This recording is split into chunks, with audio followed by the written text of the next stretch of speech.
¿Qué tal, amigos? Bueno, probablemente muchos no os enterarais, probablemente muchos no estabais al tanto, pero ayer se produjo, una sentencia del Tribunal de la Unión Europea que de alguna manera va a cambiar el mundo del fútbol y es como un espaldarazo total a la Superliga. Y ojo que no estamos exagerando absolutamente nada.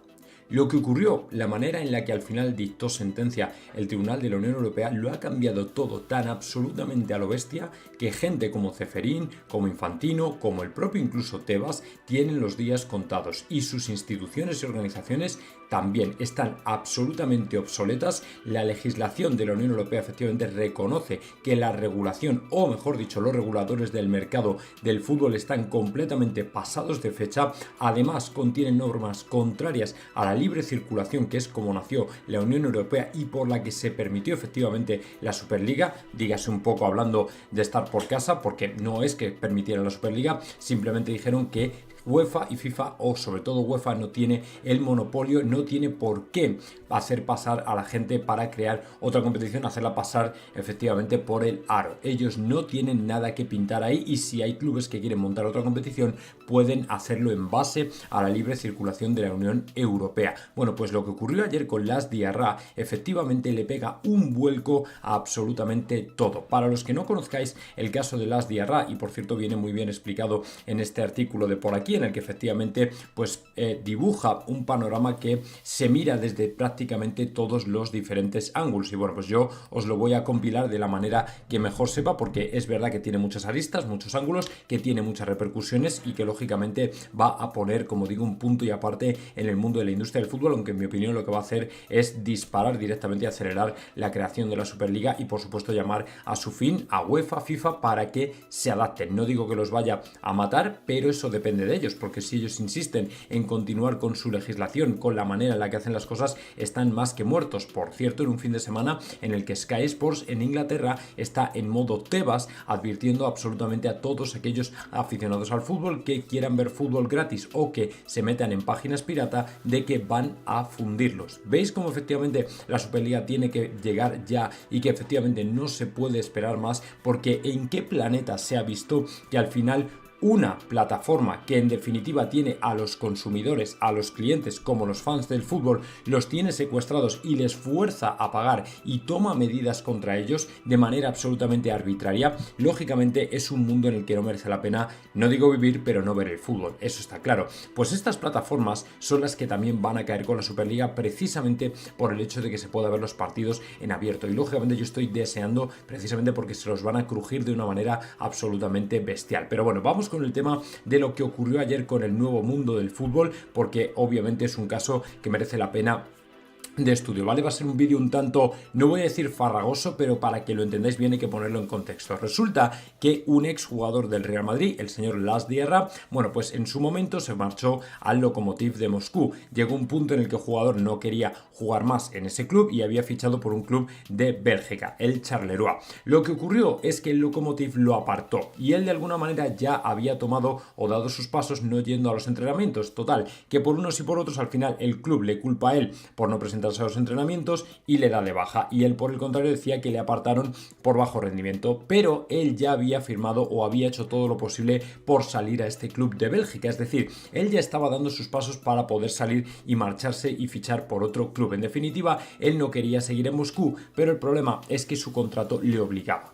Entonces, puesto y basándonos en el derecho del libre ejercicio y de la libre circulación de trabajadores por la Unión Europea, por países de los Estados miembros, evidentemente él lo que sí podía hacer o tenía todo el derecho según la corte de ayer era a marcharse y que no recibiera el Lokomotiv ningún tipo de indemnización. Es decir, cuando ocurrió todo esto, al final él lo denunció en Bélgica, denunció al Lokomotiv y en Bélgica le dieron la razón al jugador, de manera que el Lokomotiv, que aspiraba a que el jugador pagara una indemnización y de hecho la FIFA le obligó al jugador a pagar una indemnización, el jugador denunció en Bélgica y en Bélgica dijeron no, él no tiene que pagar ninguna indemnización porque en base al Tratado de la Unión Europea la libre circulación de trabajadores le permite poder desarrollar su carrera profesional en otro club si ese es su deseo. Es decir, pone por encima el derecho, lógicamente, de los trabajadores a buscar acomodo y trabajo en cualquier otro país de la Unión o cualquier otro país de un Estado miembro sin tener que compensar al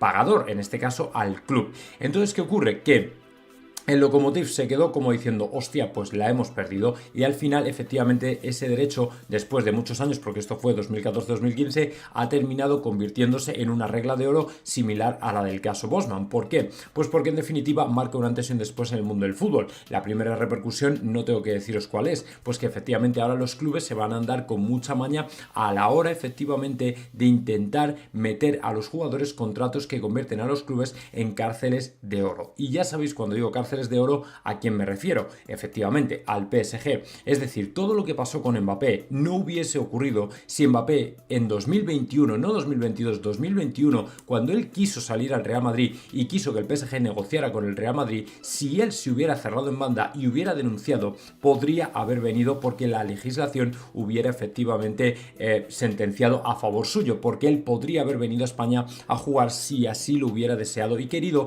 y el PSG no podría haber ido tras él, no podría haber ido a perseguirle porque no habría tenido ningún derecho. Pero claro, el PSG pues estaba, imaginaos, como para dejarlo, y el jugador, como no lo tenía claro, pues prefirió quedarse allí o no dijo nada. Pero esto no debería haber pasado. ¿Por qué? Porque la legislación hubiera protegido a Mbappé, dentro de que, aunque incluso las reglas de FIFA dijeran lo contrario, que el jugador tendría que haber indemnizado al PSG, aún así la legislación europea, que está por encima de la FIFA, evidentemente le hubiera dado un bofetón en la cara y hubiera dicho que Mbappé se puede marchar.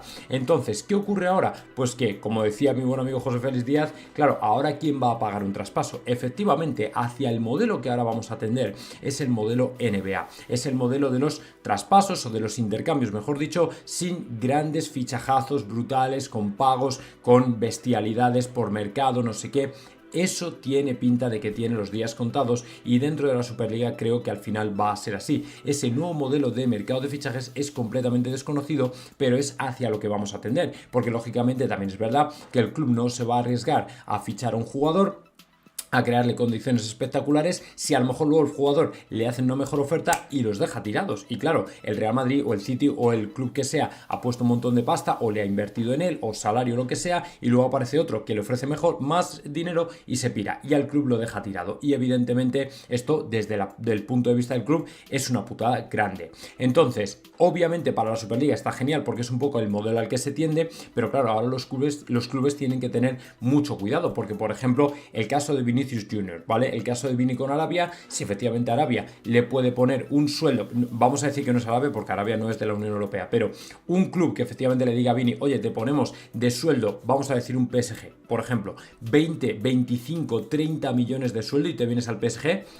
no tiene ningún problema en llevárselo, porque si el jugador se deja convencer al final se marchará. Es una situación hipotética porque yo no creo que Vini quiera hacerlo, pero ¿qué ocurre? Que ahora el PSG ya no tiene que ir al Real Madrid, porque le basta con convencer al jugador, el jugador se pone en lucha, se pone en huelga, no va a los entrenamientos y fuerza su salida del Real Madrid, y el Real Madrid no puede hacer nada porque no podría perseguir a Vinicius, no podría perseguir al jugador. En cuanto el jugador unilateralmente se quiera largar, se pira.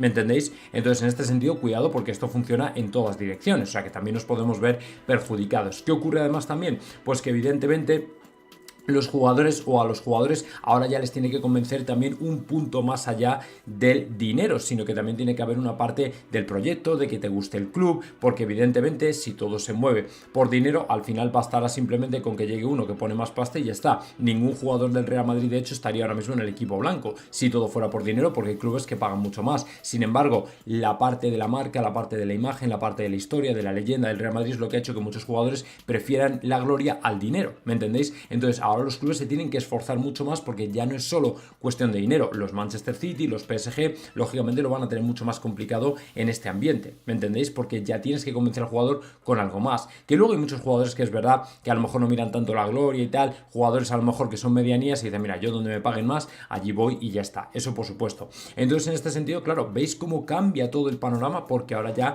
los clubes van a estar mucho más reticentes a la hora de pagar súper traspasos, en el sentido de que dicen, ¿cómo vamos a pagar 40, 50, 100 millones por un jugador para que luego al día siguiente llegue un club con un mejor sueldo o con un mejor proyecto y nos lo quite? ¿Me entendéis? Y se han gastado una pasta. O sea, realmente ahora ya no se va a poder, o mejor dicho, los clubes van a tener que tener mucho cuidado con ese tema, porque es que cambia todo absolutamente. Y evidentemente las cárceles de oro, como he comentado, es otro punto que tenemos que tener en cuenta, que se van a terminar. O sea, ahora ya un club no va a poder atar totalmente a un jugador, salvo en países tipo Arabia, tipo Qatar, porque en definitiva, cuando no son Unión Europea, no están sujetos a estas reglas. Pero claro, parece que un Lokomotiv, un equipo belga, un equipo inglés, un equipo alemán, un equipo francés, un equipo italiano, eso ya es otra historia, ¿me entendéis? Entonces, claro, esto, como digo, lo cambia todo, pero sobre todo para la parte que más nos interesa es que el tema de la Superliga, pues es un espaldarazo total, número uno, porque se lleva por delante las plataformas mediáticas, ya lo he comentado al principio,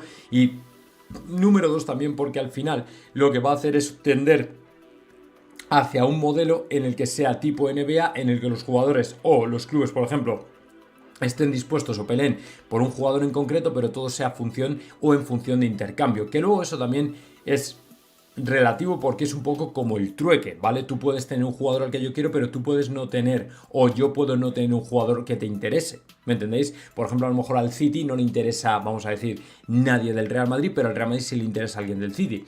¿Cómo lo hacen? ¿Cómo lo solucionan? ¿Me entendéis? Yo creo que para eso, evidentemente, existe el dinero, con lo cual, de alguna manera, tampoco creo que todo vaya a desaparecer. Es diferente en la NBA porque vienen del draft y no sé qué, y varios equipos apuestan por uno, por otro, eligen a este, al otro, no sé qué, tal y cual, y ahí es un poco distinto. Yo no sé si efectivamente se adoptaría totalmente ese mercado de traspasos como el de la NBA, o sería un híbrido, o sería algo parecido, pero lo que está claro es que esto lo cambia absolutamente todo, pero lo más importante es que la FIFA una vez más vuelve a caer en los tribunales, y esto ya con esto termino, la FIFA vuelve a caer en los tribunales, bueno, FIFA y UEFA vuelven a caer en los tribunales, queda muy claro para lo que interesa a la Superliga que UEFA ya no debe ser, y no, vamos, por si no había quedado claro antes, UEFA y FIFA no pueden ser los reguladores del mercado del fútbol en exclusiva, no pueden tener el monopolio, y creo que efectivamente esto vuelve a ser un doble bofetón después del que ya le dieron con la Superliga, de que no puede pretender regular más de lo que debe, y que efectivamente al final el Real Madrid, Florentino Pérez, tenían todo esto más o menos visto y claro, porque son gente de negocios y gente que conoce muy bien la legislación europea, y sabían perfectamente que lo que estaban haciendo UEFA y FIFA indistintamente era algo absolutamente ilegal y contrario a derecho, y precisamente por eso no han tenido ningún tipo de duda a que iban a ganar en los tribunales, porque estaban haciendo UEFA y FIFA las cosas muy mal. Entonces, ¿cuál es el futuro que se abre ahora con UEFA y con FIFA? Pues yo sinceramente, como no limen asperezas, pero claro, tiene que ser UEFA a la Superliga, FIFA a la Superliga, no al revés, porque en definitiva los que están perdiendo las batallas en los tribunales son ellos, son los reguladores monopolistas que son UEFA y FIFA. Entonces, si ellos no se abren, si Alexander Ceferin no cambia su personalidad para hacerla un poquito más amoldable, para intentar solucionar o salir de una manera digna de este entuerto, creo que lo van a pasar muy mal, y sinceramente creo que están completamente acabados. O sea, con esto para mí es el palazo final que necesitaban como para quedar absolutamente fuera. Además, contad que esta es presumiblemente la última Champions que dispute el Real Madrid y los equipos de la Superliga. Esta podría ser la última Champions que se dispute como tal sin la competencia de otra competición. Entonces creo que esta sentencia sinceramente es un punto y aparte, y casi diría un punto final en la historia y vida de la UEFA, de la FIFA y de todos aquellos reguladores que se han puesto precisamente en su carro, como por ejemplo la Liga de Tebas, que va a tener que aprender de precisamente que le están poniendo las barbas, que pongan las barbas a remojar, porque las otras las están pelando ya. O sea que si efectivamente la liga se cree que está por encima de los clubes y que puede hacer con ellos lo que quiera, que se vaya olvidando, porque desde luego si no, el próximo en caer y la próxima competición en caer va a ser precisamente la liga. Pero que vamos a hablar, esto os lo he comentado en un vídeo un poco extenso porque te voy a explicar muchas cosas, pero os voy a seguir comentando muchas más cosas a lo largo de las diferentes noticias, porque en definitiva esto ya lo permea todo, o sea, lo va a impregnar absolutamente todo, ¿vale? Así que tenedlo en cuenta, que este vídeo es un poquito más largo. A ver, hemos firmado un acuerdo, chavales, que nos hemos ido por los cerros de Úbeda. Hay un jugador del Real Madrid que ha firmado un acuerdo, y ese jugador, dejadme que os lo muestre por aquí, dame un segundo, es ni más ni menos que Joan Martínez, el chavalito que se nos rompió el cruzado, y ha informado Marca que por fin ha firmado su contrato, ¿vale? Su contrato. 50 millones de euros de cláusula de rescisión. 50 millones de euros de cláusula de rescisión, pero ha firmado, y lo ha firmado hoy. O sea que efectivamente Florentino ha cumplido su palabra, le ha hecho un contrato y evidentemente ahora el chico ya pertenece de todas al equipo blanco, lo cual obviamente está muy bien porque en definitiva es lo que buscábamos y porque además es un defensa central que fue de los pocos que realmente convenció a la directiva, a Ancelotti, a los compañeros. Por lo visto dejó muy buenas sensaciones en todos los sentidos y bueno, pues por lo visto merecía la pena renovarle a pesar de que haya tenido este contratiempo con la lesión, pero parece que en el Real Madrid encajó muy bien y al final por lo visto dicen que vamos, que se ha quedado con ello y que por ahí van a ir las cosas. O sea que muy bien, muy contentos lógicamente. Muy contentos de que así haya sido. Claro. Porque al final es un chaval que puede aportar muchísimo al Real Madrid. Vamos, yo creo, ¿eh? Dejó muy buenas sensaciones en la gira. Bueno, sí, Nelson, efectivamente firma hasta 2026, por cierto. 2026. Pero porque es joven, no es mayor de edad. Por eso no ha firmado un contrato más largo, lógicamente.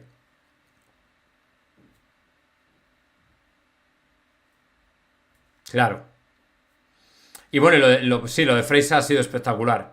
La celeridad que se ha dado el Real Madrid para llamar al juzgado o mandarle la postal al juzgado para decirle, oye, que cuidado con este que...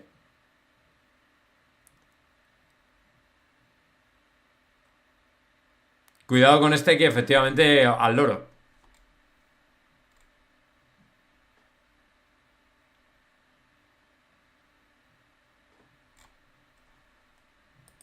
No, claro.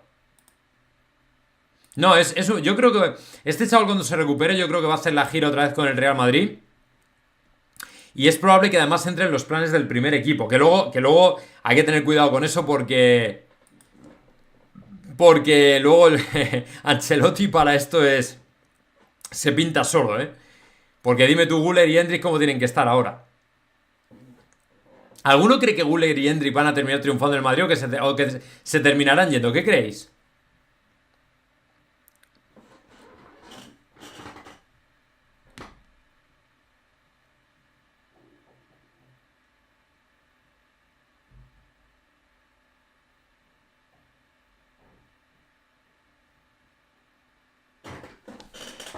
Gerardo Padrón dice, muchas gracias por leerme, J. Aquí siquiera tú permites intervenir aunque digas información a medias. Sí, sí, sí, o sea, yo no tengo ningún problema. A mí me da igual.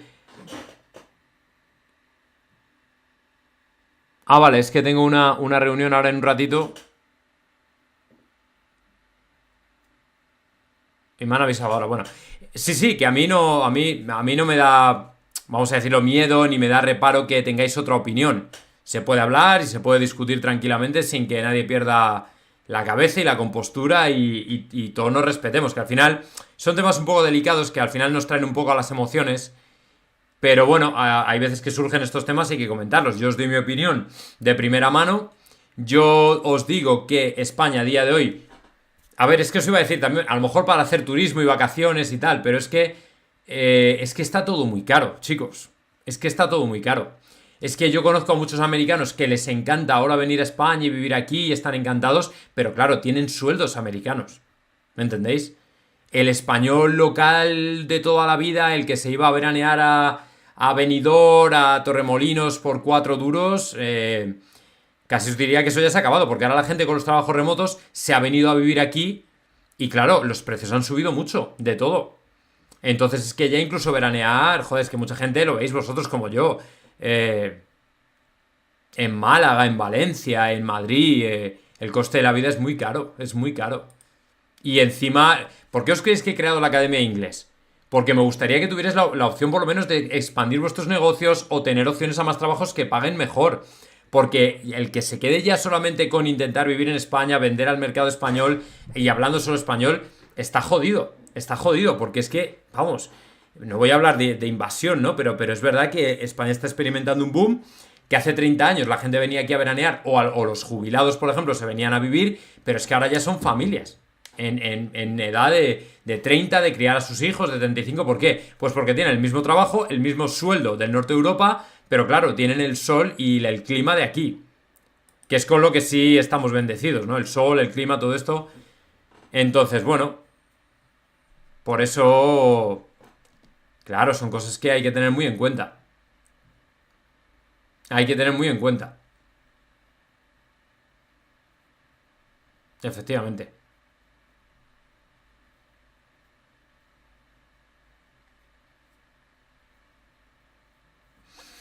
No sé, no sé cómo terminará la cosa, pero desde luego el país ahora mismo está en llamas.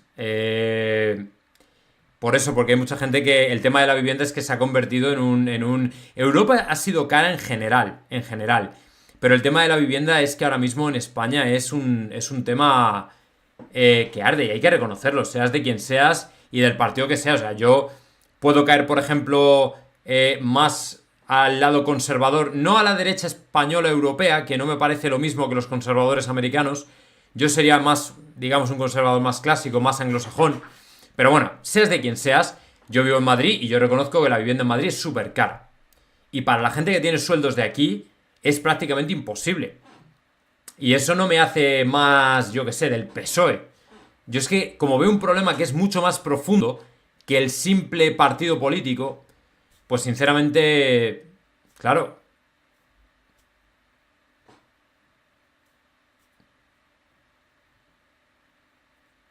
Por eso os digo que hay. Claro, pero al final Estados Unidos siempre se recupera. Los costes laborales son menores, hay un dinamismo del mercado mucho mayor, el mercado es mucho más grande, incluso quitando áreas como Los Ángeles o Nueva York, pero por ejemplo yo he estado en, en Texas los precios están muy sostenidos con respecto a Madrid, por ejemplo, y sueldos, comparación salarios-sueldos, perdón, salarios-precios. Y si no, la América rural es una maravilla. O sea, vamos, tienes unas casas y ahora si trabajas remoto o lo que sea, ¡pua! Para de contar, o sea, una maravilla.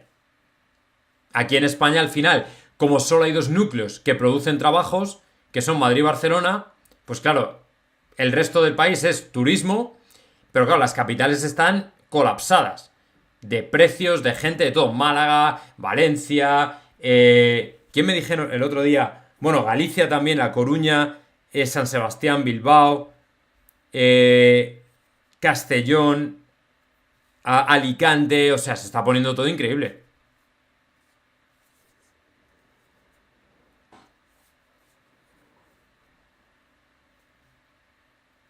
Ya. Murcia también me dicen por aquí, pero bueno, es lo que hay, chicos, no se puede ver.